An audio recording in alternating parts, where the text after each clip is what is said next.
Well, that was a beautiful ending, and I think that rings especially true for our next session, where we need to band together to create change very quickly, especially with the climate summit looming in Paris. So to speak to that, climate change and the struggle for justice, please join me in welcoming Kumi Naidoo, Executive Director at Greenpeace International.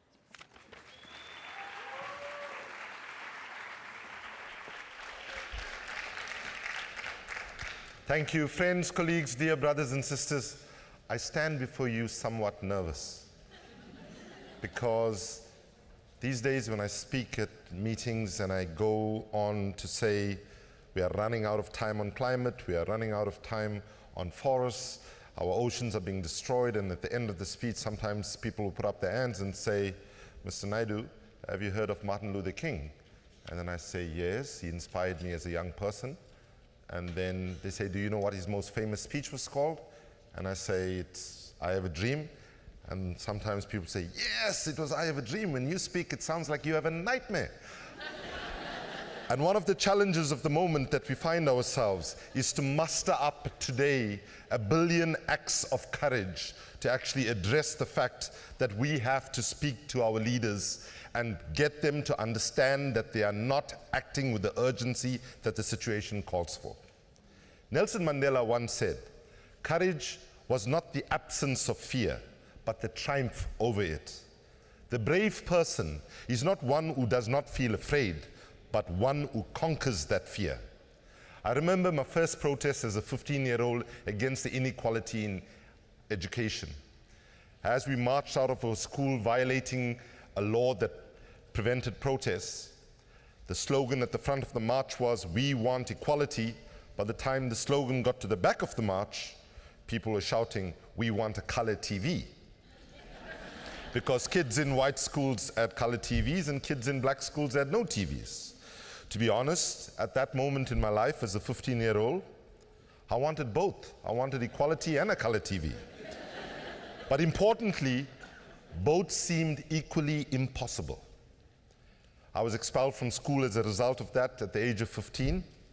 And that was the first idea of there are consequences for standing up for justice. Like so many other people, my friends and I had to convince ourselves that change was possible in order to get past our fear. You cannot do difficult things, things that require courage, things that mean risking your reputation, your security, your freedom, and sometimes even your life, when you do not believe that in fact change is possible and you can affect the world in a positive way. We were inspired by many, including Martin Luther King, who once said, I note, he said, the dominance of the term modern child psychology when they say that they use the term maladjusted. And he said, we all want to be well-adjusted to a normal life. We don't want to suffer from schizophrenia or other mental illnesses. But then he went on to say, my dear brothers and sisters, I refuse to be well-adjusted to the notion of racial bigotry. I refuse to be well-adjusted to the notion of religious bigotry. And importantly, he said, I refuse to be well-adjusted to the idea that we will take necessities from the many to give luxuries to the few, while millions of God's children are trapped in an airtight cage of poverty. So today we must ask ourselves about the quality of the democracy that we live in as we address the climate crisis. Because I would argue today in the United States, we can describe it as the best democracy money can buy. And when we look at which money buys that power, it's increasingly oil, coal, gas, military, nuclear, and other polluting industries. So the struggle for climate justice is also the struggle to ensure that we claim back our democracy.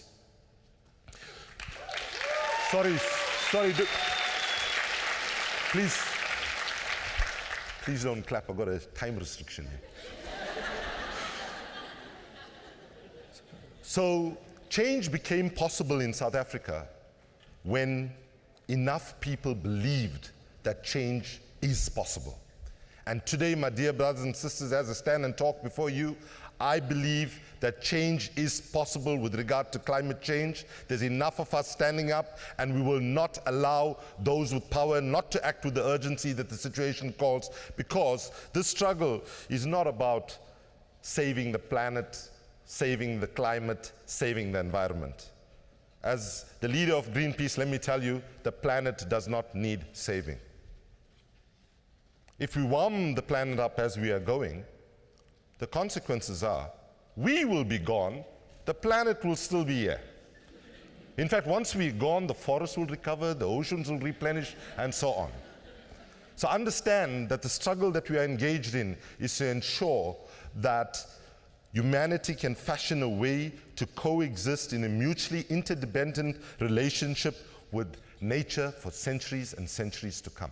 Put differently, this struggle is fundamentally about securing our children and their children's future.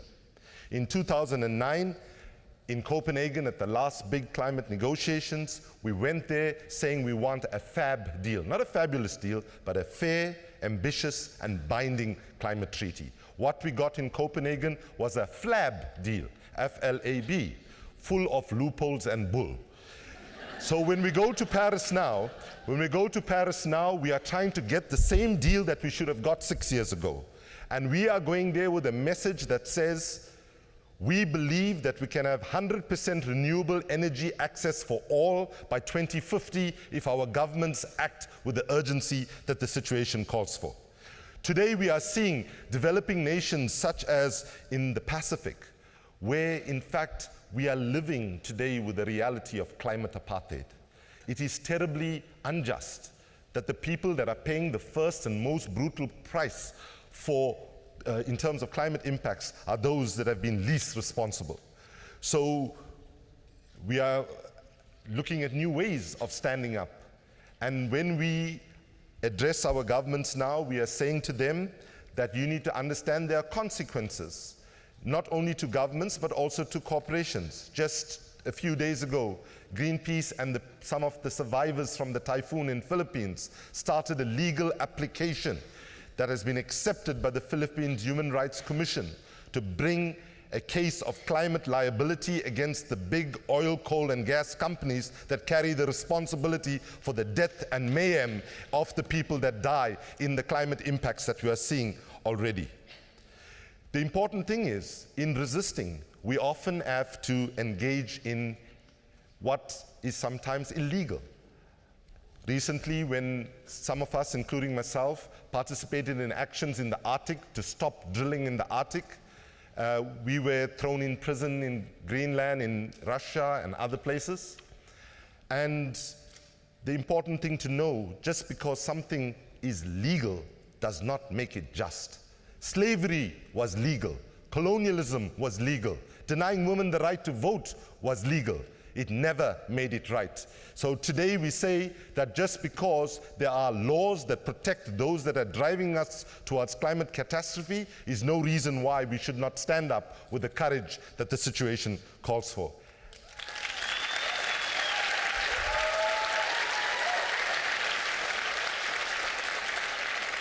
So I have good news for you today if you haven't already heard. We started a campaign called Save the Arctic campaign, and because 7 million ordinary men and women like you and me joined that campaign and put pressure, and Shell today announced that they will not continue drilling in the Arctic.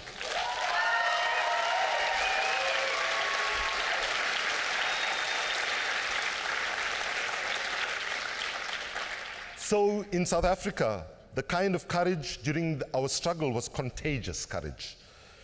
It was like wildfire. Mandela's disruptive disobedience was transformed from criminality to heroism. And in fact, as we look back on the great crimes like apartheid and slavery, it was those who failed to act, who failed to disrupt, who were complacent with the system that today we judge very harshly. So, as we think about the future, this movement that we are all part of is happening because of 3 truths which we must all face. First, there is no choice. It has to be now. Nature does not negotiate. The window for action on climate change is small and closing rapidly. And we demand from our governments not to play political poker with the future of our children. They must now fully grasp the idea that we cannot change the science, we can only change political will, and thankfully, political will is a renewable commodity. Secondly, the most powerfully diverse consensus of people in the history of the world is coming together in recognition that all our agendas are dependent on stopping climate change. As the leader of the World Trade Union Movement, Sharon Burrows, the first woman to lead the global trade union movement, says that there are no jobs on a dead planet. So today we all have to come together, and we don't have a choice. Lastly, even those who have an economic interest, like the leaders of the fossil fuel companies, now accept that in fact climate change is real and that they have to change, but they are wanting to change on the slowest possible timeline as possible. And it's up to each and every one of us to stand up. In conclusion, let me just say that when I was 22 years old, fleeing into exile from South Africa, a friend of mine, Kumi Naidoo, said to me, "Kumi, what is the biggest contribution we can make to the cause of humanity?" And I said, "It's giving our life." And he said, "No, that's the wrong answer. It's not giving our life, but giving the rest of your life." I was 22 years old that time. My friend Lenny was probably one of the 1,000 voluntary vegetarians in the entire African continent at that time. And you know, he always said these things. I smiled and said, yes, okay. 2 years later, he and 3 young women from my home city were brutally murdered by the apartheid regime, and I had to think about what he was saying. What he was saying is the struggle for justice is a marathon, not a sprint, and that the biggest contribution we can make is to have stamina, to have courage, to stick with it until justice has been served. So let me end with these few words. Change depends on ordinary people to have the courage to say enough is enough and no more, and having the courage to believe another way is possible. I know this to have been true in the past. I know it will be true in the future, and it will be true because of what we do today in the present. The story of the future is being written right here, right now. It starts with courage. It starts with each and every one of us. It starts with you. Thank you very, very much. Thank you.